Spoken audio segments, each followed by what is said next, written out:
Good afternoon, everyone. It's 2 o'clock, so we're going to get started. Welcome to the Missouri Southern State University Board of Governors meeting on this warm, sunny day. It'll be our first meeting in the Ron Richard Athletic Center, so that's pretty exciting. Glad you all are here. Just a couple announcements as we get started. Reminder, when you're speaking, to flip on the microphone. The little green button will light up on top, so be sure and do that so that the conversation can be heard better on the recording. First on our announcements, we are going to introduce a new Board of Governors member. It's our pleasure to welcome to the Board of Governors, Rod Hendricks. Welcome, Rod. You were appointed. Yep. Governor Hendricks was appointed by the Missouri Governor Mike Parson back on April 12th, and he currently owns and operates a cow-calf operation in Jericho Springs. He previously served as Operations Project Manager for the U.S. Army Corps of Engineers at Stockton Lake Management Office. And he attended MSSU, like many others sitting at this table, and holds a Bachelor of Science degree in Fish and Wildlife Management from the University of Missouri at Columbia. So, Governor Hendricks, welcome if you'd like to say a few words. Thank you very much. It's a pleasure being here today, and I'm happy to be part of the Board of Governors here at the university. I look forward to meeting everyone and working with everyone to serve the university and the students. Thank you. Great. Welcome aboard.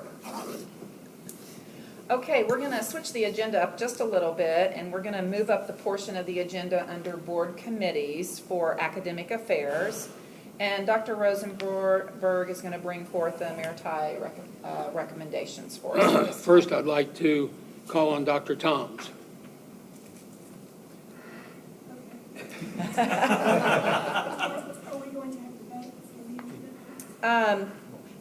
We want to do the motion first? Okay. Okay. So we're going to go ahead, sorry, Governor Rosenberg, that was my mistake. We're going to go ahead and take your motion from the Academic Affairs Committee meeting this morning. Okay, Academic Affairs met this morning, and we were honored to nominate 3 members of our retired faculty for emeritus. They would be Dr. Mike Lawson, Dr. Dan Marsh, and Dr. Scott Wells. And for that, I would offer a motion that we approve the committee recommendation. Great. So we have a motion on the table. Do we have a second? I'll second. Governor Morgan, second. All those in favor say aye. Aye. Opposed? Motion carries. Congratulations, and then Dr. Toms will turn that over to you for some comments. This time I'm going to ask Dr. Jason Weller to come forward and introduce Dr. Mike Lawson.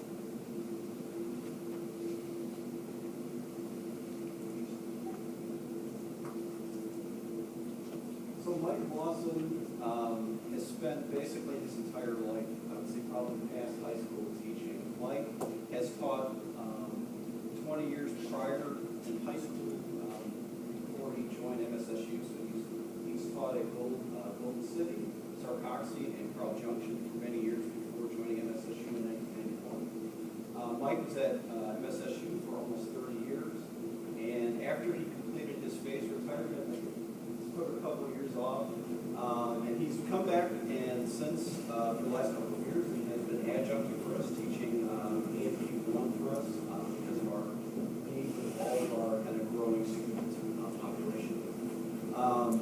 Mike, in 2014, was nominated for the Governor's Award for Teaching, and 2017 was recognized by the Missouri Academy of Sciences as a fellow.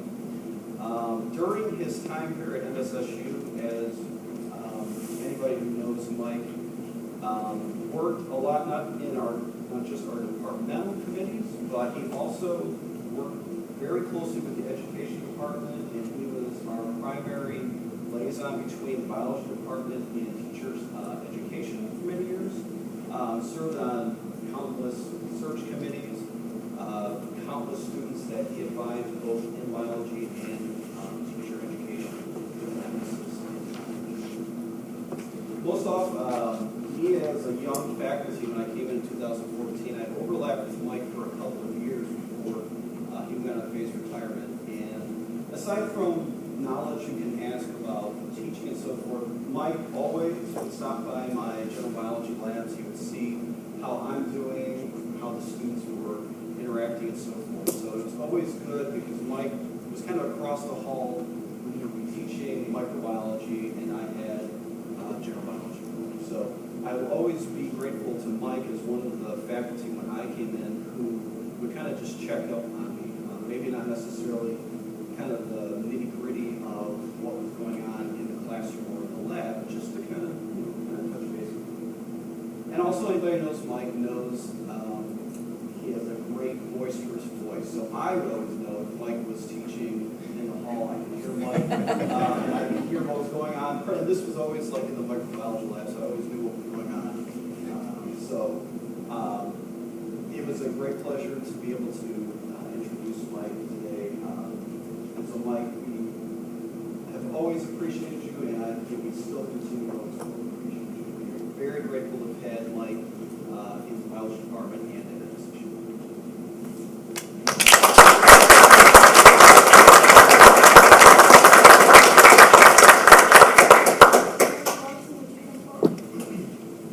This time, Dr. Van Galen is going to present you with the MSU SHU faculty, Mayor's faculty medallion, and a pin.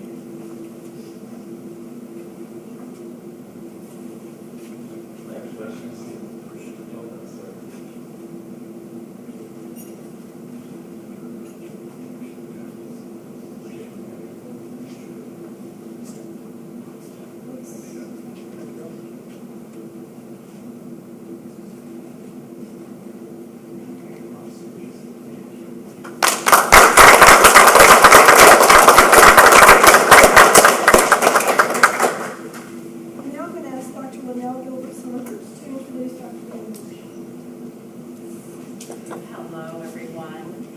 It is my pleasure to introduce to you all Dr. Dan Marsh.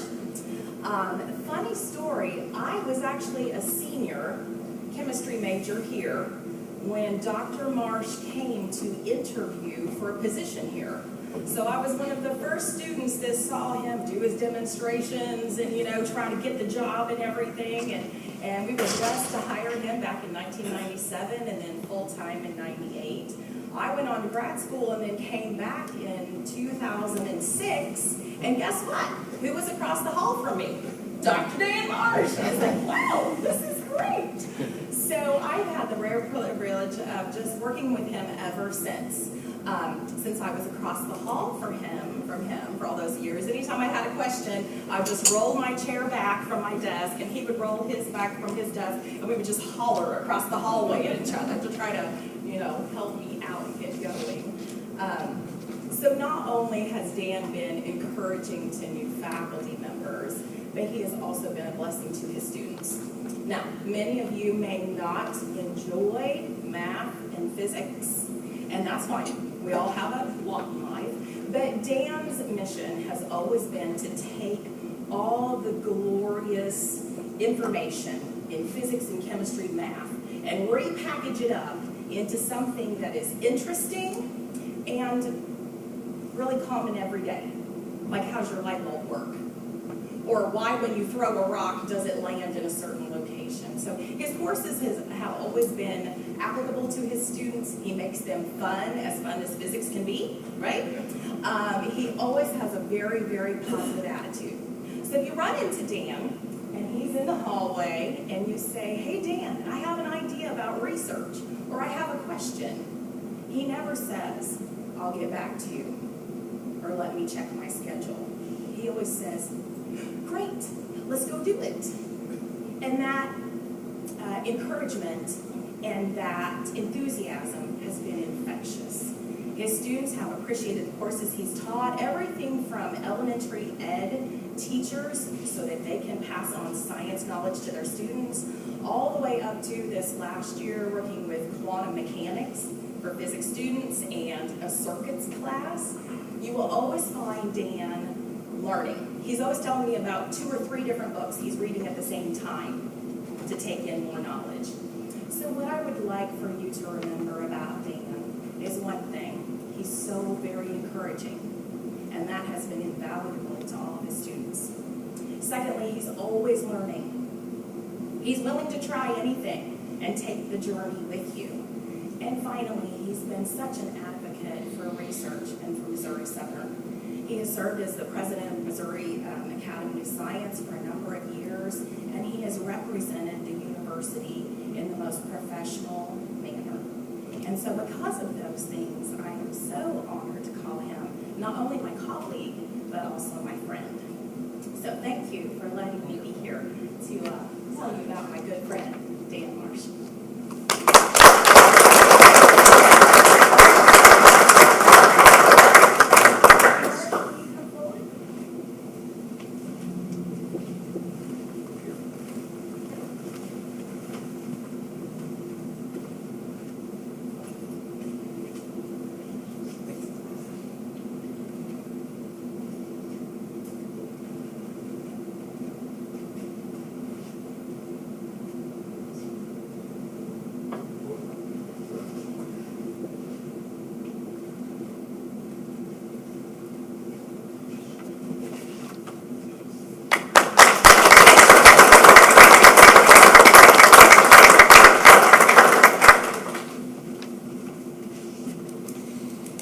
Dr. Scott Wells is traveling today. He's running. Okay, thank you, Dr. Thomas, and congratulations. We moved this up on the agenda, so you all feel free. If you do not want to stay for the rest of the meeting, you're free to go. You'll be criticized.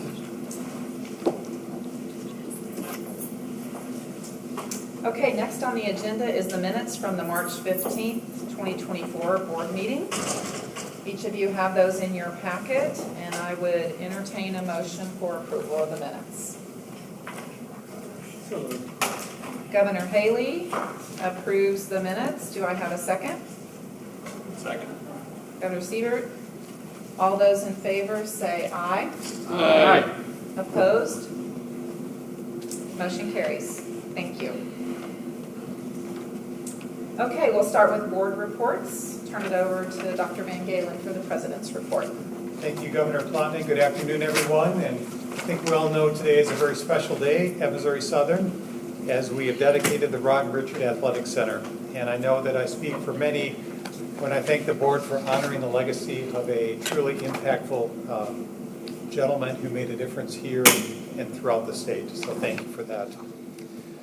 We continue to be grateful for the strong support for higher education that has been demonstrated by Governor Mike Parson as well as our legislative delegation.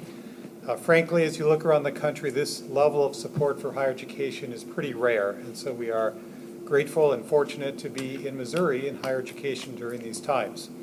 Regarding the fiscal year 2025 state budget, we've remained very optimistic that the governor will sign the bills currently on his desk related to higher education. This includes a 3% core funding increase and $7.5 million in additional state support for the Roy Blunt Health Science Innovation Center.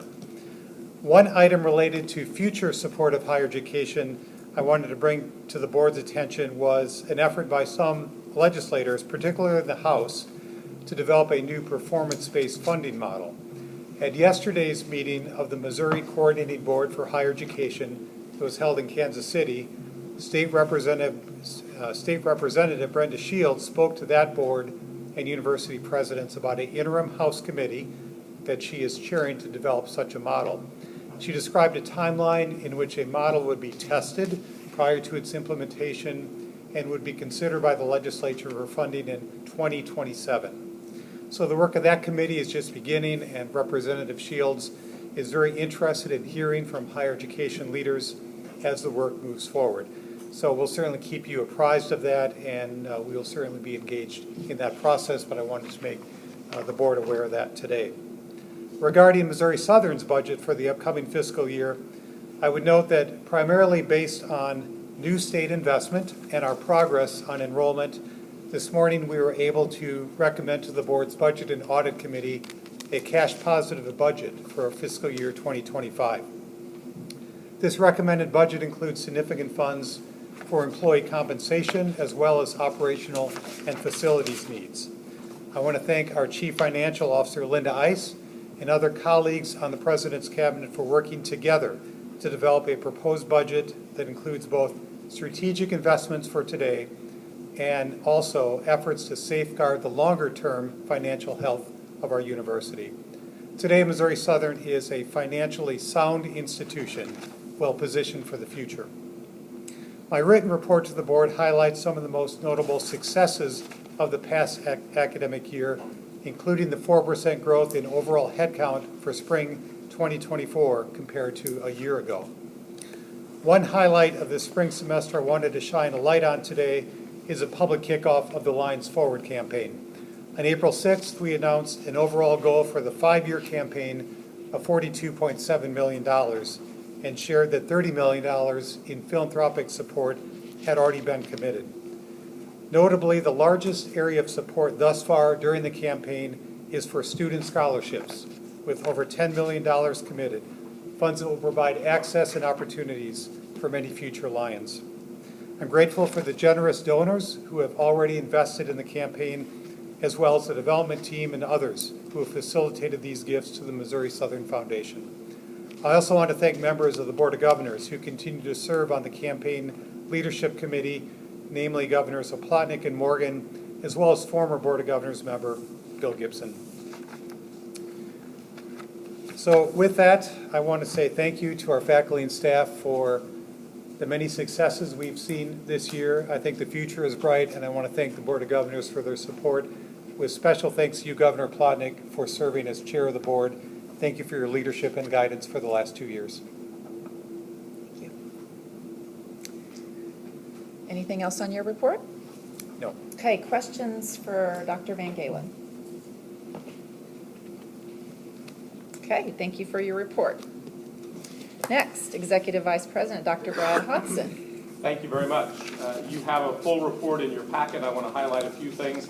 As Dr. Van Galen mentioned, because we've had the public kickoff, you'll now see a regular campaign report in your Board of Governors packet.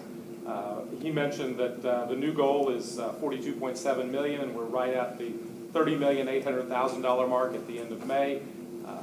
We have committed for fiscal year 25, our goal is to reach the $37 million threshold in the campaign in the next 12 months.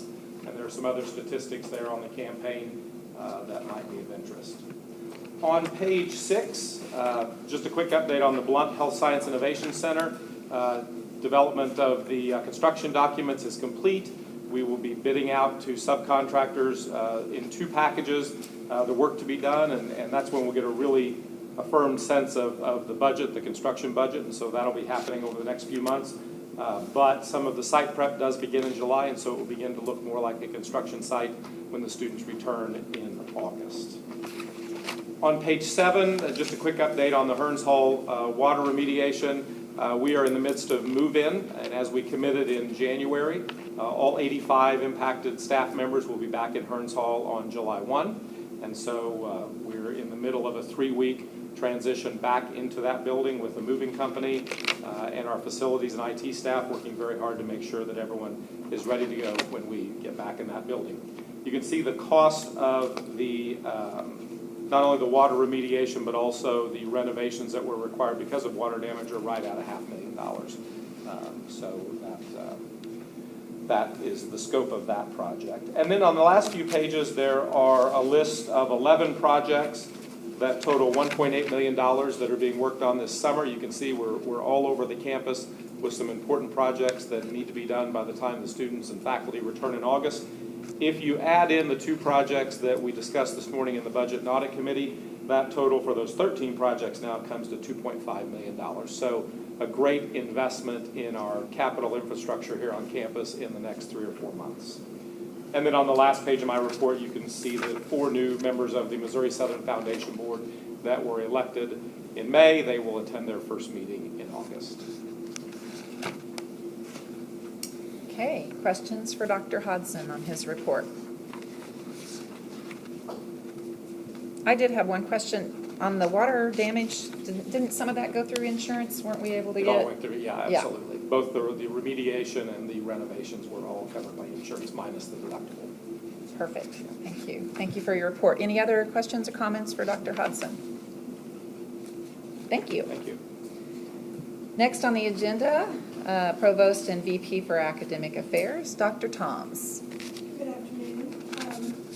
Just for those of you who were here this morning, you're hearing me repeat this, but exciting news that our Bachelor of Science in Food Science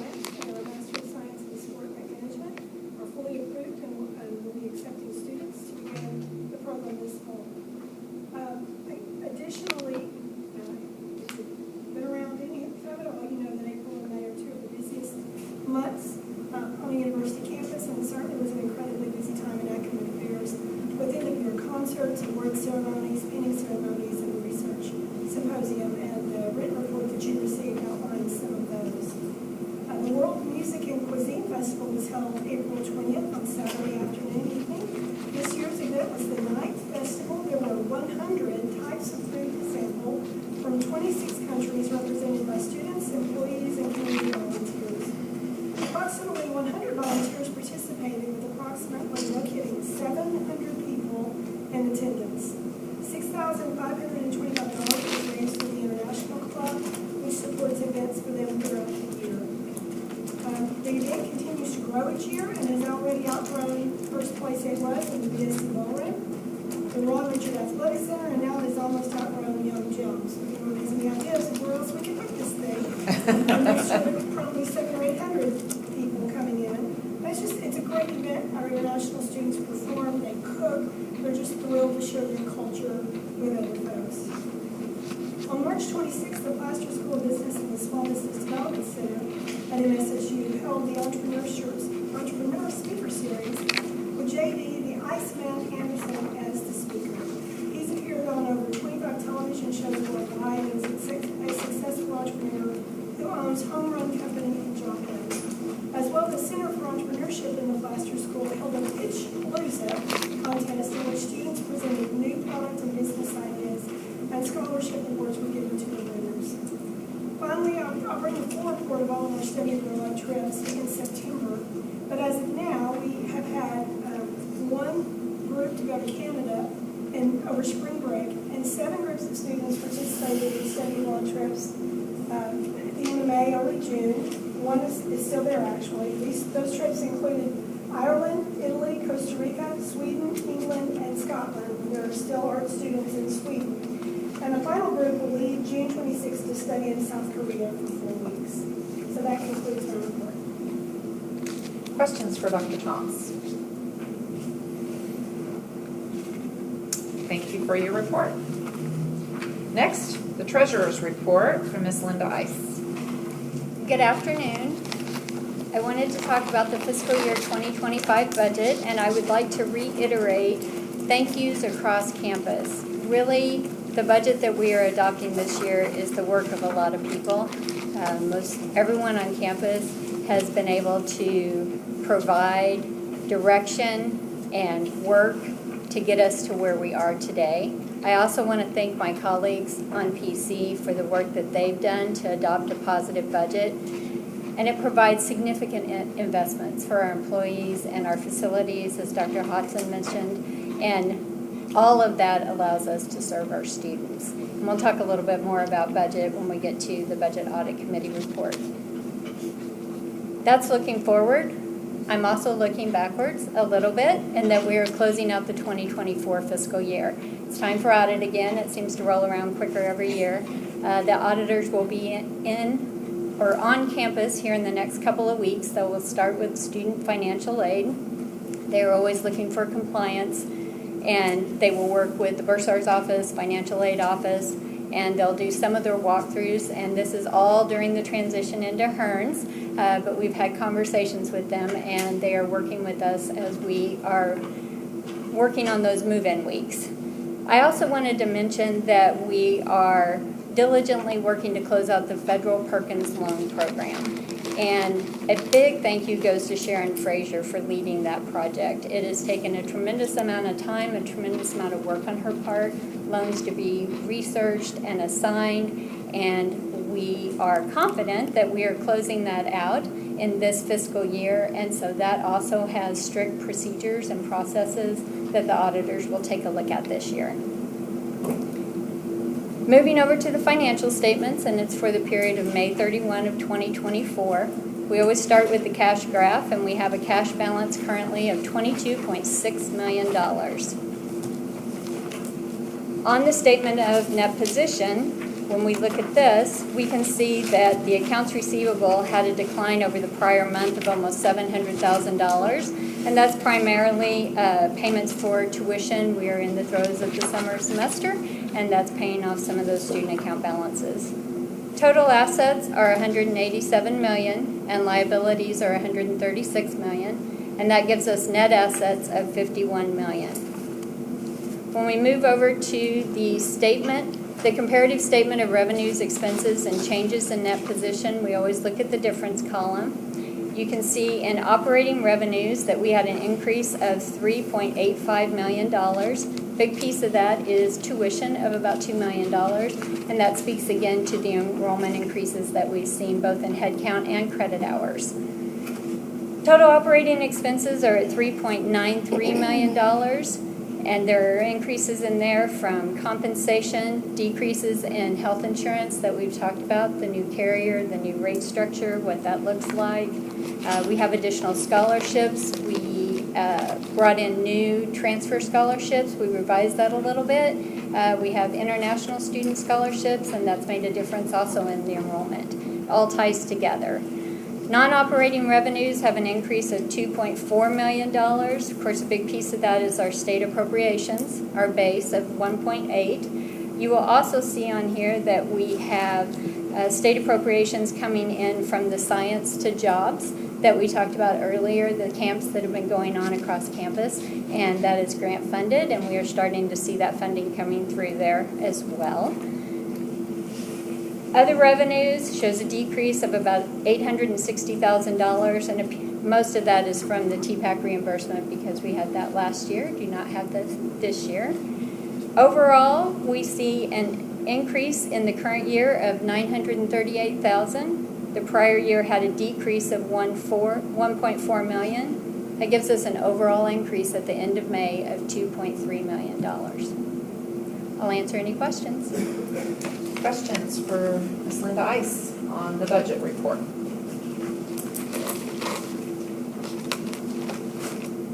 This time I'll honor a motion to approve the financial treasurer's report. So moved. Governor Haley. Do I have a second? Second. Governor Elliott. All those in favor, say aye. Aye. Opposed? Motion carries. Thank you for your report. Next, Dean of Admissions, Dr. Shelley Hewitt. Thank you, Governor Oplotnik. I will first start with an update on international recruitment initiatives. So our international recruitment is continuing to show increased numbers for the coming fall semester. Interestingly, we've seen early notifications regarding visa approvals for Missouri Southern, and to date we have confirmed 70 students arriving this fall. But we still have several months to go, and we do expect those numbers to probably grow and exceed 100 new students coming in the fall. Students with visas to Missouri Southern this fall will be pursuing degrees in majors of CIS, biology, criminal justice, healthcare administration, marketing, accounting, and psychology. There are others, but those are the top programs.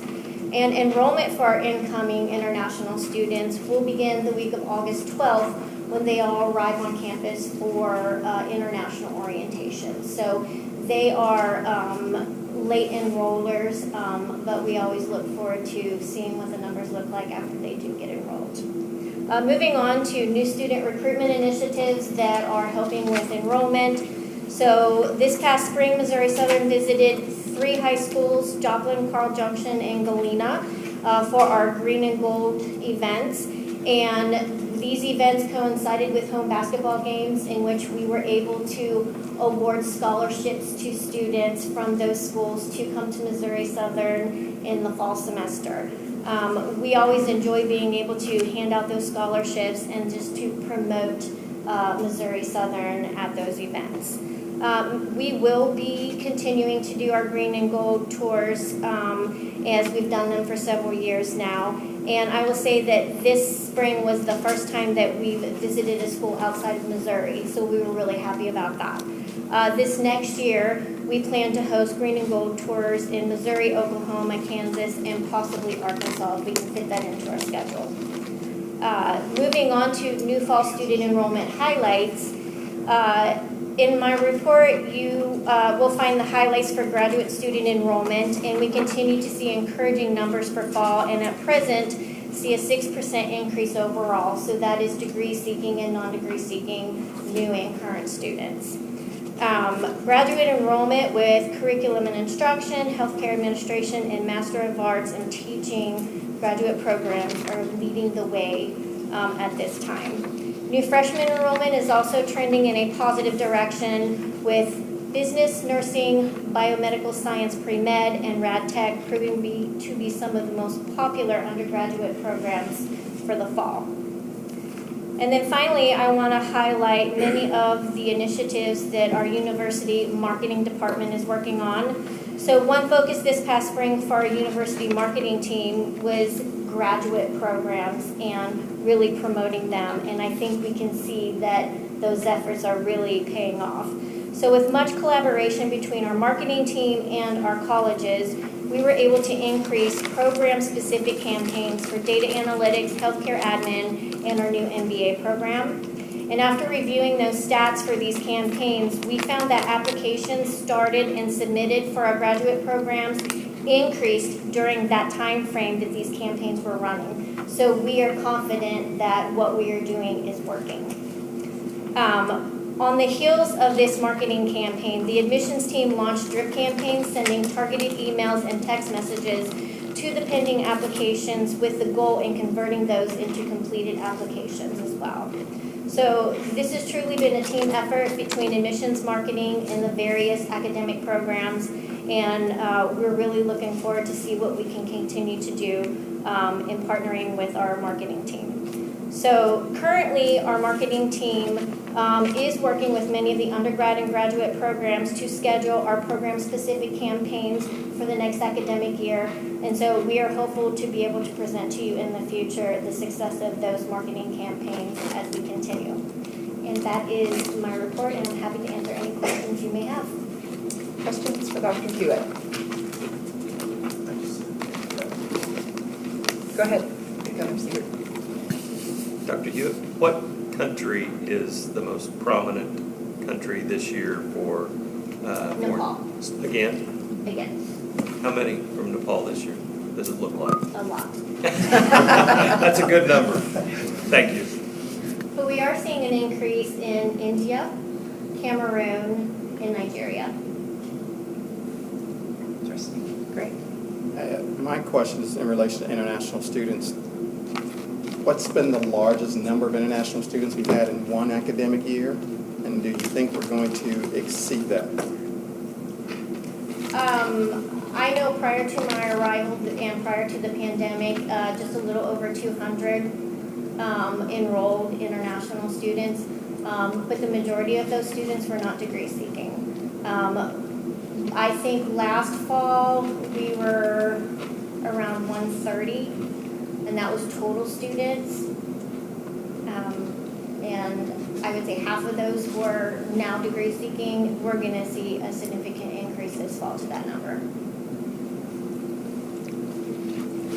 Great. Thank you. Other questions? Thank you for your report. Next, Director of Athletics, Dr. Rob Mallory. Doctor? Did I say Dr.? Mr. I'll take it. I'll take it. Mr. Sorry about that. My report begins on page 19 of your packet, and I want to start by highlighting just the tremendous success of our spring sport student athletes and coaches. In particular, the men's golf team repeated as both MIAA regular season and tournament champions. Luis Limon was named MIAA Golfer of the Year and advanced to the NCAA Championship Spring Sports Championship Festival in Orlando, representing us as an individual. The baseball team also won an MIAA championship. As many of you will recall, that game was going on commencement Saturday. Beating Central Missouri in a thrilling 18-16 game. Earned once again the right to host Central Region Championship and concluded the year 44-15. And then our outdoor track and field teams continued their significant success. The men finished second and the women fourth in the MIAA championship meet. We earned 20 All-MIAA honors, 7 individual titles. 18 student athletes qualified in 25 different events for the outdoor national championship meet. The men finished the program best, 4th at that event, while the women finished 20th. We earned 12 All-American finishes, led by Peyton Barton capturing the national championship in the hammer throw, his 4th individual national championship. And just recently, throws coach Brian Allen was named National Assistant Coach of the Year. Once again this year, based in large part due to the success of those spring sports, we finished 3rd in the MIAA Commissioner's Cup. And then just this week, it was announced that out of approximately 300 NCAA Division II institutions, we finished 30th in the Learfield Directors Cup, which is a metric that measures national postseason success. In the classroom, our student athletes continue to do a great job. Our current overall department cumulative GPA stands at a 3.21. Now the 12th consecutive semester that the cumulative GPA for the department has been above a 3.0. We had 135 student athletes in the spring earn a 3.5 GPA or better, and 69 a perfect 4.0. From a community engagement standpoint, which is something we've talked about a lot in these meetings over the past couple of years, for the 2nd consecutive year, our student athletes contributed more than 5,000 hours of community service to the greater Joplin community. In that report, you will see the top 5 programs in total service hours, along with a number of the top organizations that our student athletes serve. Finally, highlight that on May 6th, we celebrated the great accomplishments of our student athletes throughout this year in our annual Student Athlete Award Banquet. New this year was a special commencement ceremony for our spring sports student athletes that were unable to attend the regular commencement ceremony. And in your report, you'll see the list of teams and individuals that took home awards that night. That concludes my report. I'm happy to take any questions. Any questions for Mr. Mallard? I have a question with 2 comments.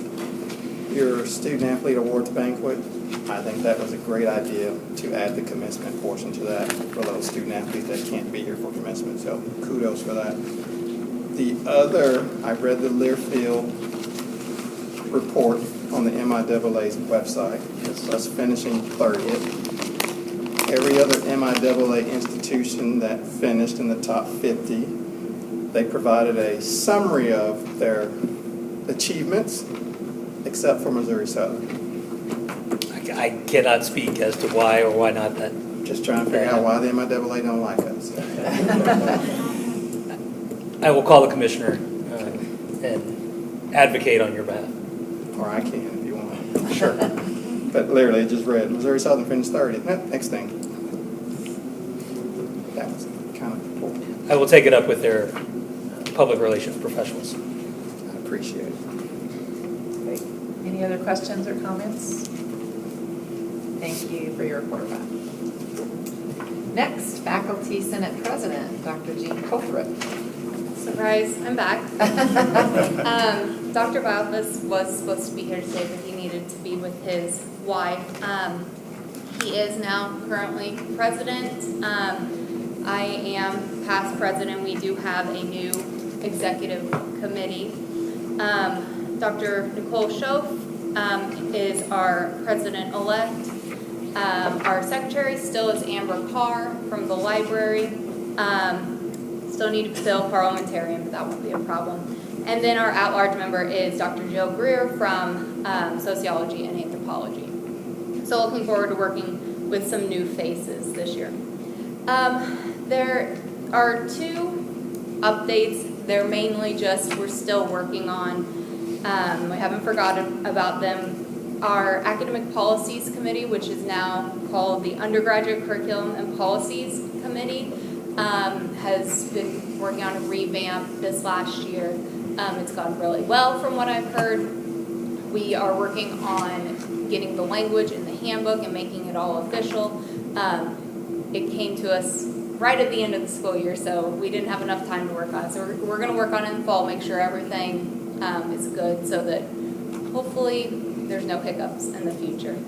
And I have mentioned before about faculty concerns about health insurance, and we have continued to look at that, formed some committees, had our welfare committee compare our health insurance plans to previous years, other institutions, and we've send that on to the insurance committee just to see what can be done. Obviously, there's no perfect solution in these cases. And then lastly, since I am in a unique position, I would like to return the favor and thank Alicia for all of her hard work as president. She is the biggest advocate for all employees, and we are all lucky to have her as a colleague. That concludes my report. Questions for Dr. Coulthard? Thank you for your report. Next, Staff Senate President, Ms. Alicia Hughes. Thank you. So this past month, we were able to name our new Southern Service Champs, which is a quarterly award. Service Champs have respect to campus community, positive attitude, pride in their work, exemplary dependability, and excellence in customer service. The winners for this quarter were Abby Bishop from Admissions, Curtis Almeida from University Relations Marketing, and Melissa Hunter from Financial Services. Again, just super proud to work with these people and blessed to call them coworkers and friends. So congratulations to them, very proud. Staff Senate elections have been held. We had 5 classified staff vacancies. Our new senators will be Shauna Ackerson, Jedediah Buck, Carly Fort, Susan Nance, and India Reynolds. Our new president will start with with July, but at the next Board of Governors meeting, it's Leona Belk. She was sitting back there in our gallery. And then I just wanted to say thank you, as this is my last meeting, to the Board of Governors and to members of President's Cabinet. I appreciate your support and your dedication to the university and to Staff Senate. The last year, we've made mission and vision improvements to Staff Senate, and I'm hopeful that that leadership has laid a foundation that will help Senate move forward in the future. And I just appreciate all of you. I'm very thankful and blessed to have been a part and to have been entrusted by my coworkers and friends to have led Staff Senate for the last year and a half. So thank you very much, and go Lions. Questions for Ms. Hughes? Thank you for serving. Best wishes, go Lions in the future, and we're looking forward to meeting this new staff president. Thank you. Thank you. Student Representative, Mr. Maddox Stutter. Thank you. Good afternoon. As has been mentioned in other reports, commencement was a fantastic time where we can honor student accomplishments and celebrate student milestones. I want to personally thank all of the hard work by our faculty and staff that leads up to those commencement ceremonies.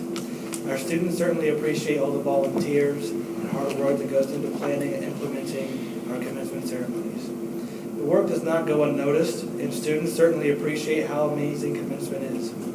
It seems like our summer is just getting started, so it's hard to believe in just a few short weeks we're welcoming a new group of Lions to our campus, and they're ready to start a new chapter of their lives. It's an exciting time for returning students as well. There's a lot of campus vibrancy that leads to Southern welcome in August, while a lot of students are resting up and recharging in anticipation of the fall semester. I wanted to acknowledge the hard work that is taking place by our Student Success Office, as well as our first-year experience and orientation teams. A few things I wanted to point out is our MSSU's Ready to Roar is a new bridge program that supports incoming students transitioning from high school to college and helps prepare them for the upcoming fall semester. It is designed to foster community and connection among fellow students and faculty and staff. Students will receive valuable guidance on navigating their college experience through purposeful programming with current students, interactions with MSSU leaders, and exposure to campus resources. Throughout this 2-week on-campus program, students will actively engage in diverse workshops, explore various career paths during immersive building tours, fine-tune their resumes, and participate in activities with exciting prizes. MSSU is proud to offer this new opportunity for incoming students in July. This program is managed by the Student Success Center with the help of partnerships all over campus. Studies indicate that enrolling in a high-quality summer transition program, such as Ready to Roar, coupled with ongoing support throughout the academic year, leads to improved academic performance, increased interaction with fellow students, and a heightened sense of university affiliation. There's a lot to be excited about there. I want to end by acknowledging and appreciating the work of our student senate leaders on campus. A few weeks back, there was some misinformation floating around some social media channels about the new Blunt Health Science Innovation Center. Our student leaders were able to engage with the misinformation, share the correct information, and tell the great story about how the new facility will enhance our campus.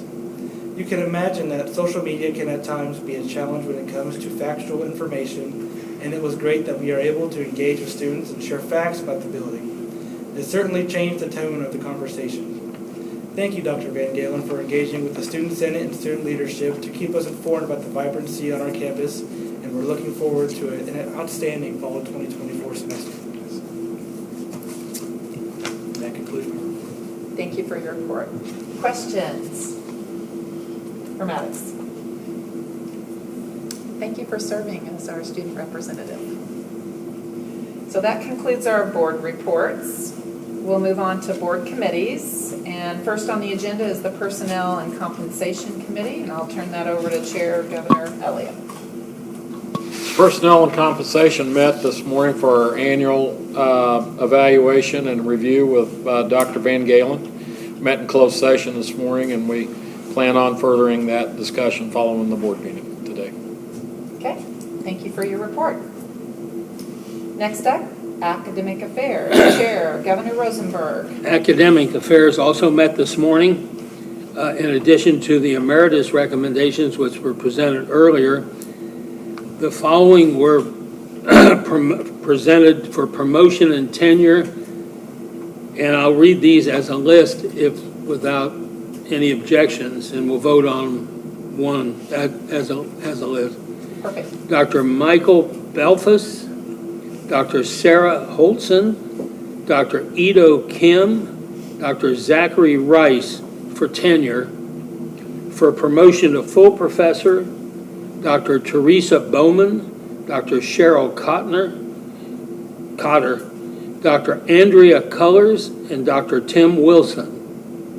For promotion to associate professor, Dr. Lisa Beals, Dr. Joseph Boomer, Dr. Dominique Buccieri, Miss Amber Carr, Dr. Jerry Goswick, Dr. Edo Kim, Dr. Laura Schisler, and Dr. Rebecca Shriver. So I would present, the committee has approved all of these, and I would then make the motion. Thank you. We have a motion for promotion and tenure approval. Do I have a second? Second. Governor Morgan, a second. All those in favor, say aye. Ayes. Opposed? Motion carries. In addition to the above, we reviewed the faculty handbook and approved updates that were made from the faculty. And I would again present those for approval of the board, and I so make that motion. Okay, so we have a motion on the floor to approve the faculty and handbook changes that were discussed in committee. Do I have a second? Second. Governor Siebert, all those in favor, say aye. Aye. Opposed? Motion carries. And that completes my report. Thank you, Governor Rosenberg. Next, budget and audit. So we'll turn it over to Chair Governor Haley. Thank you, Governor Plotnick. Budget and Audit Committee meeting met this morning to talk about a couple items. One, that we've talked about a little bit, is that time of year for us to approve FY25 tuition. We also to discuss next year's budget, some infrastructure projects, and potential changes to a contract for our dining services. So I do have several motions to bring forward for the board to consider. The first being tuition. First motion is that we approve FY25 tuition for the following rates. In-state Line Pride Oceanic tuition rate at $290 per credit hour. Out-of-state tuition rate at $580 per credit hour. Distance learning tuition rate of $330 per credit hour. Graduate in-state and Line Pride tuition at $375. Graduate out-of-state tuition rate at $685, and dual credit tuition rate at $60 per credit hour.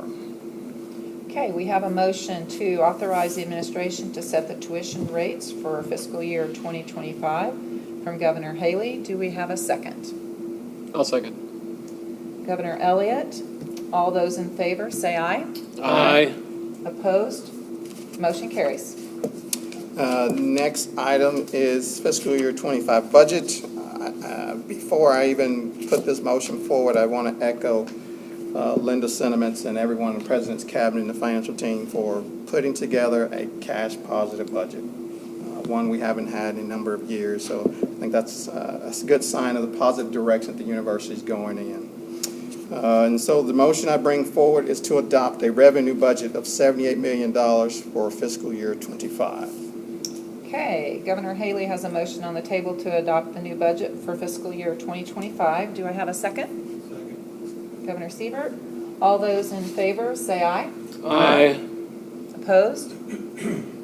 Motion carries. In relation to budget, we have a compensation motion to come forward. And that is to authorize the administration to increase overall campus compensation by $1 million in fiscal year 25. I'll bring that forward for the board to consider. Okay, we have a motion on the table to authorize administration to increase compensation for fiscal year 2025 by $1 million. Do I have a second? Second. Governor Elliott. All those in favor, say aye. Aye. Opposed? Motion carries. Motion 4 is, we titled this Large Infrastructure Projects. How about we call them house needs? So there are two projects that was discussed in budget and audit we'd like to bring forward and authorize the administration to expend $650,000 in reserve funds for these two critical projects. One is the HVAC and chiller system for the campus, and then also replacement of aging hot water systems in the residence life apartments. Those two projects, again, will take about $650,000 to complete. Okay, we have a motion on the table from Governor Haley to authorize the administration to utilize reserve funds for those facility projects mentioned there. Do I have a second? I'll second. Governor Hendricks, all those in favor, say aye. Aye. Opposed? Motion carries. Last one has to do with dining services contract. It's that time to renew that contract. It went out for bid. It is not in a final state at this point, but we do like to put a motion together to authorize the university president to sign the dining services contract once a selected vendor has been put into place and the contract is ready for finalization. Okay, we have a motion on the table to authorize the university president to engage in the contract agreement with the vendor for dining services. Do we have a second? Governor Siebert, all those in favor, say aye. Aye. Opposed? Motion carries. That concludes my report. Thank you for your report. Carlos, may I make a statement? Yes. I would also like to thank the board for approving this budget, giving us the resources to take care of employees and facilities. So, thank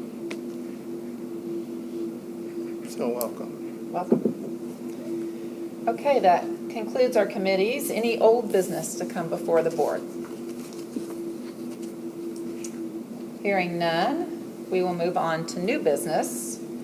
And I want to thank everybody. It has been an honor to serve as the chair for the last 2 years, but this month my term expires, and so at this time we will be electing new board officers. But I want to thank the leadership team, Dr. Van Galen, the President's Council. It's been a pleasure to sit in the chair for 2 years, and I'm just really proud of all the work that you all do and the difference that you make with the faculty, the staff, and the students, and looking forward to another great year moving forward. So at this time, we will take nominees for the election of the chair of the Board of Governors. Madam Chairwoman, Yes. it gives me great pleasure to nominate Mr. Carlos Haley for our next chairman. Okay, we have Governor Haley as a nomination. Do we have a second? Second.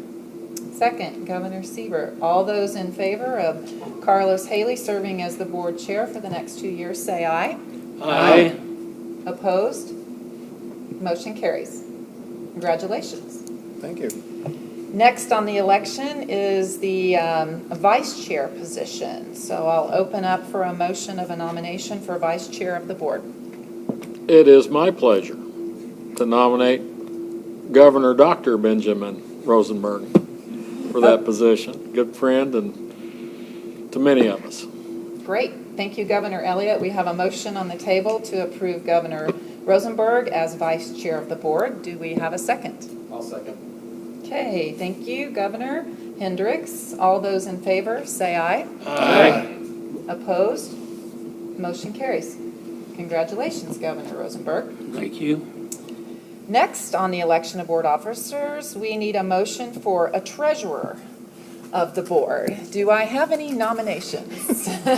Yes, I'd like to nominate Linda Ice as treasurer of the Board of Governors. Okay, Governor Haley nominates Linda Ice as treasurer. Do I have a second? Second. Governor Morgan, all those in favor, say aye. Aye. Opposed? Oh, I think I'm supposed to say nomination cease. Nomination cease. Anybody want to say nomination cease? Yes, there cease. Okay, I'm supposed to say that. I'm supposed to say that on the president. Do we have any more nominations for the chair or for the vice chair? It's a good thing I'm going out because, I'm falling apart right here. Yeah. Okay, I'm hearing no other nominations for those three. Okay, so we'll move on to the secretary. Nominations for the secretary of the board. Do I have a motion? I'll make a motion to nominate Jeannie Nice. Okay, from Governor Haley, we'll nominate Jeannie Nice for the secretary. Do I have a second? I'll second. Governor Hendricks, do I have a nomination cease for the secretary? Move nomination cease. Thank you, Governor Elliott. Do I have a second? Second. Okay. Governor Morgan, all those in favor say aye. Aye. Opposed? Congratulations. Jeannie, you're back in as secretary. Okay, any other items to come before the board on new business? Hearing none, in front of you are the future meeting dates for the next 5 board meetings. And at this time, we will be going to executive closed session pertaining to RSMO 610.021, sections 1 and 3. So I will take a motion to move into closed session at this time. So moved. Governor Elliott, do I have a second? Second. Governor Haley, all those in favor say aye. Aye. And then we'll take a roll call from the secretary. Governor Elliott. Yes. Governor Rosenberg. Yes. Governor Haley. Yes. Governor Blocknick. Yes. Sorry. Governor Hendricks. Yes. Governor Morgan. Yes. Governor Siebert. Yes. All right. Okay, roll call at this time. We will move to executive session. Thank you all. Have a great day.